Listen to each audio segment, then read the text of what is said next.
Hello guys, tara magluto tayo ng bulalo for today's video. Oo nga pala, hinugasan ko mabuti yung karne ng baka, yung bulalo.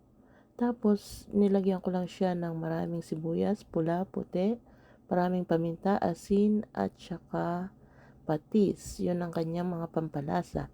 At pinakulo ko siya ng almost 3 hours para malambot na malambot ang laman. And then, nilagyan ko na siya ng dahon ng onions or kung may leeks, mas mainam. Classic lang ang pagpapakulo ko, mga besh.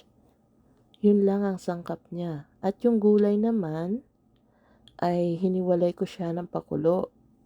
Kasi gusto ko sa gulay yung medyo crunchy pa. Yung cabbage. Patatas at cabbage lang pala yung nilagay ko, guys. So, eto na, malambot ang ating bulalo. Ayan. Ang sarap ng sabaw na yan, guys. Lalo na pagka marami kang nilagay na sibuyas. So, yung iba naglalagay ng corn sa bulalo. Pero ako, yun lang cabbage at saka patatas ang nilagay ko. Kasi yan lang available sa akin. So, naubos ang aking beans, guys. So, ayan guys. Garnishan natin siya uli ng onion leaves para maganda naman ang ating presentation. At saka pampadagdag lasa rin yan, guys. Syempre, lagyan din natin siya ng sili.